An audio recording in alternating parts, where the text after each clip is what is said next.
তুমি সিগারেট খাও? জি খাই তো। কেন খাও? কেন খাই সেটা তো মুখে বলে প্রকাশ করতে পারবো না, তবে আমার একটা নির্ঘুম রাত যদি আপনার হাতে তুলে দিতে পারতাম তাহলে হয়তো আপনি বুঝতেন কেন আমি সিগারেট খাই। এখন থেকে আর কখনো সিগারেট খাবা না। কেন খাবো না? আমি বলছি তাই। কে আপনি? আর আমি আপনার কথাই বা কেন শুনবো? জানি না, আমি বলছি তাই শুনতে হবে। আপনি নিজেই তো নিজেকে ভালো করে জানেন না, আর আপনি আসতেন আমাকে শাসন করার জন্য। তুমি রাত যাবো? রাত জাগা পাখিরা রাত জাগবে, এটাই তো স্বাভাবিক। আজকে রাত থেকে ভালো ছেলের মতো তাড়াতাড়ি ঘুমিয়ে পড়বা। এই যে ম্যাডাম, 2-4টা ঘুমের ওষুধও আমাকে রাত জাগা থেকে বিরত করতে পারে নাই, আর আপনার মুখের কথায় আমার রাত জাগা থেমে যাবে বললেই হলো। জি বললেই হবে।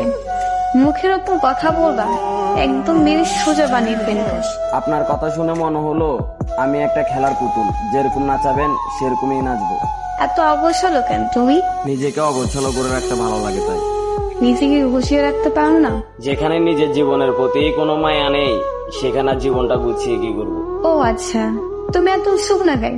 খাওয়া দাওয়া ঠিক মতো করো না? পরিবারের জন্য মাথা ভর্তি টেনশন, প্রিয় মানুষের দেওয়া আঘাত।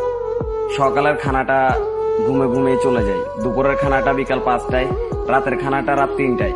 তাহলে চিন্তা করেন শরীরটার কতটা ভালো থাকবে। এত এলোমেলো হয়েছে কিভাবে? খেলার বয়সে পরিবারের দায়িত্বটা কাঁধে, আর আপনার মতো একটা মেয়ের জন্য নিজের জীবনটা উৎসর্গ করে। ও আচ্ছা, মানুষটা ভুল ছিল তাই ঠকে গেছো? আমি ঠকিনি, আমাকে ইচ্ছা করে ঠকানো হয়েছে। কিন্তু এরকম ভাবে জীবনে চলে না। কাল থেকে সকাল তাড়াতাড়ি উঠতে হয়, খাবার পরে দুপুরের নামাজ পড়া, বাসায় এসে গোসল করবা, দুপুরের খাবার খাবা, আর রাতের খাবার 10টার ভিতর খেয়ে নিবা। 12টা অব্দি আমার সাথে কথা বলবা, তারপর 1 মিনিটও জেগে থাকবা না, বুঝতে পারছো?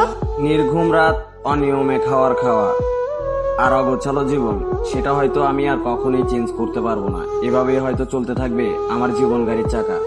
আর আপনি যদি মনে করেন যে আপনি এরকম নির্দেশনা দিয়ে আমার মনে জায়গা করে নেবেন তাহলে ভুল ভাবতেছেন, কারণ আমার মন দিল বলতে কিছুই নেই। তুমি তো দেখি অনেক কথা বল, যা বলবো ওইটা করবা। করবা মানে করবাই, না বললে মায়ের তো খাও নাই আমার হাতে, একদম সোজা করে ফেলবো। কাল থেকে আমার রুটিন শুরু তোমার লাইফে, মনে থাকো যেন। রুটিন শুরু করতে গিয়ে ব্লক লিস্টে পড়ে যান কিনা সেটা তো সঠিকভাবে বলতে পারতেছি না, কিন্তু ব্লক লিস্টে পড়ে গেলে সেটার জন্য আমি দায়ী নই। কিন্তু কোনো কিন্তু না, এখন বাইরে যা বলছে মনে থাকো যেন। আল্লাহ হাফেজ। আমি নিজেকেই তো ভালো করে মনে রাখতে পারি না, আপনার কথাটা মনে থাকবে কিনা তা আমি জানি না। আচ্ছা ঠিক আছে ভাই, আল্লাহ হাফেজ।